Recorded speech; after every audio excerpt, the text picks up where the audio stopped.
Welcome to qnawire. Hi, so here we have a particle with a mass equal to 1 with the following initial conditions. Y of 0 is equal to 0. Velocity at 0 is equal to 2 in the positive y direction given by this unit vector j. And we're going to suppose that gravity is equal to 1. So we want to know, first of all, what is going to be the potential energy. The potential energy at the beginning is going to be equal to 0 because potential energy. Depending on how you label it, I use T for kinetic and B for potential. You can use other letters depending on the professor that you have. Another approach would be kinetic energy plus potential energy. Everyone has their own preferred notation, so I'm going to stick with T and B. So the potential energy is going to be equal to mgh. In this case, the height is equal to 0.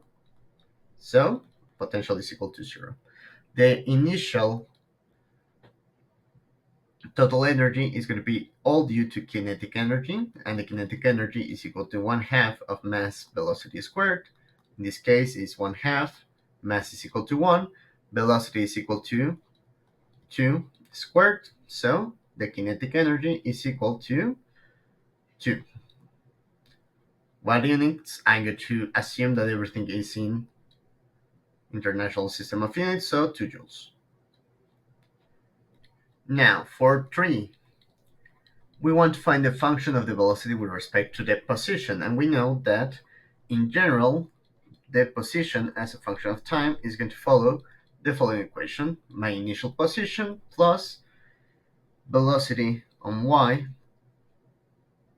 at time 0 times t plus, let me put this t a little bit higher because otherwise it is going to get confused with the plus sign, times t plus 1/2 of acceleration times t squared, assuming that acceleration is going to be constant, right? In this case, it is acceleration is equal to minus g, because according to our reference system, what we're going to get is that our particle at y equals 0 is going to be starting to go up, and then it can go down. So our equation of motion is actually going to be y0 is equal to 0, velocity is equal to 2, and gravity, in this case, is going to be minus 1, because we get that the acceleration would be minus g, g is equal to 1. So my equation now is going to read 2 times t minus 1/2 of t squared. This is going to be the function that we're going to get. But this is for position. In order to know this for velocity in y as a function of t, remember that this is equal to the derivative of y with respect to time. So this is going to be equal to 2 minus t. And now, finally, we get find the maximum height that the particle will reach, and we want to do it solving also Newton's equation. So what we know is that at a maximum height, the velocity is going to become equal to 0. So we can simply equate the equation for velocity as a function of time. It's going to be equal to 0. This is going to be equal to 2 minus t. Thus, it will happen at a time equal to 2 seconds.